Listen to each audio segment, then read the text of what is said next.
Good morning, everybody. Or whatever time it is your place. It may not be morning where you are.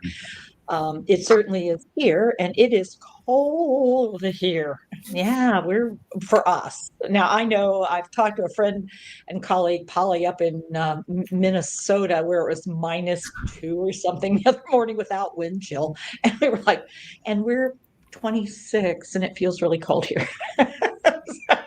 It's all about perspective.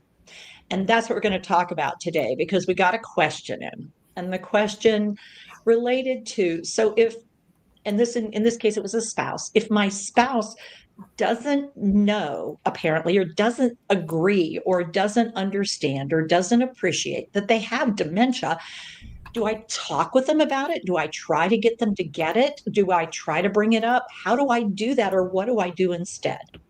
So it was a true question of concern, like how do you address something that somebody doesn't think is wrong? And so we've actually gotten this question a good bit. And one of the tricky parts is one of the words that people like to use in these situations. It's a very dangerous word. Is denial. The person is in denial. And denial is, in fact, a defense system that your brain mounts, your system will mount when it is overwhelmed by what's coming at it. It can't handle what's coming in and it says, no, no, no, no, I'm not, no, that's not what it. So there is a reaction. And it's a very primitive brain reaction. It comes from the amygdala. It comes from the place in the brain of fright, flight, fight, hide, seek. But I don't actually think that's what's going on here. Because when someone is in active denial, there's usually a pretty strong emotional reaction to what's happening. What's happening here is the person is unaware. They don't have awareness.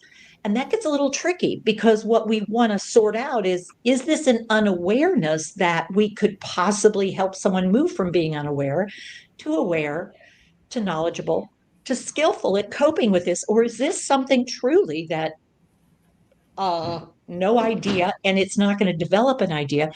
Unfortunate because the part of the brain, one of the parts of the brain that are being impacted by the brain change is the part of your brain that allows you to become aware. I mean, and it's in the prefrontal cortex. And so it's actually being damaged by the condition you have. And it's a high risk area. And there are some human beings that are never good at, I mean, they've never been great at self awareness. And when we say self awareness, the awareness of where I fit into what's happening around me. So, Matthew, whether you feel in control or not, Matthew, um, your blinds are closed, so you can't see outside. Why don't you open the blinds? Well, I know one thing. If I open the blinds, there'll be curious critters who will want to pop up and want to look out the thing. Right. Yeah. So Matthew is aware that if he opens the blinds, the cats will come. Okay. And the cats will be very active up in the area where the window is. So Matthew has self-awareness. He is aware that if he does that, if by habit Matthew always opens the blinds, I mean, it's just what he always does. He goes and he opens the blinds. And I say, Matthew, why are you opening the blinds? And he says, Well, well, I mean, that's what you do. When it's morning well, the time, you cat, got to open it. but then you don't like when the cats do what they do. Well, they don't know. I mean, but if you don't open it, the sun won't come in and then you won't get the early morning sun. But then what happens is the cats come, and then you get so upset about the cats. If you would Well, just not open the blinds. they don't do that. No, Okay, now that. what I'm doing here is actually oppositional. I am actually trying to get Matthew to become aware by pushing at him. And the likelihood of this actually resulting in an outcome, what I want to get is more skillful at recognizing, oh, hey, Matthew, I noticed the blinds are open. Well, yeah. If I don't, you got to open them so the sun comes in here. Okay. Yeah. So the sun comes in. Tell me a little bit about what happens when the cats come down, though, when they see the blinds open. Well, I don't. I mean, I don't know. I mean, I guess they would want to. I Do they guess they'd like want to to look chase the, out. look at the birds out there and try to get to them?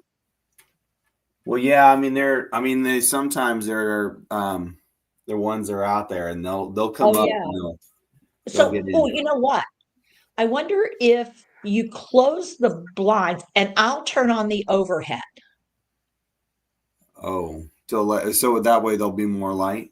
There'll be more light. Yeah. What if Oh, we try that?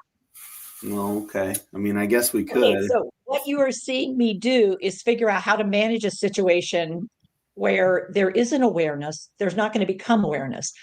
So if someone is living with dementia, I could say, so, oh, we actually have a video about this. So rather than go through it again with dementia, what I did is a demo of a situation.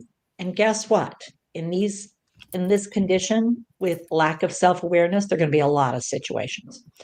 So the video that we've created, the little video clip that we have is Carolyn really acknowledging she's trying to help me figure out and herself figure out, is this a situation where awareness can happen? Or is this a situation where you've got to learn how to manage the world with me, for me, around me, with a lack of awareness because it's part of my symptom profile? So there you go. In our brief little morning, hopefully we've given you something to think about, consider, review, look at, read, because I also included a blog that might be helpful to you. And the term that we used and I threw out there, anosognosia, the inability to be aware. But before we just point at the person living with dementia, I would encourage us to look in the mirror and realize that sometimes we're the ones that are struggling with awareness. Our self-awareness that I can't have it the way I would like it to be. I'm going to have to shift. And whether or not I need some help to do that or whether I'm good to go, we'll figure it out. But you might need some help.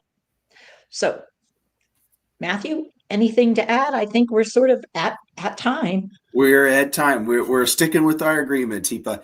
The only last piece is down at the bottom, you see scrolling across our window, another way to get up with us, because I have a feeling even after watching the video, even after reading the blog, you may still have questions. You may still be looking for some support. So that email is a great way to get up with us so that we can connect and support you as we move forward together. So feel free to use that email to connect. Thanks, everybody. And if you have a question you want me to address, throw it in there. Take care with your care and take care of yourself. Thanks, everybody. Bye.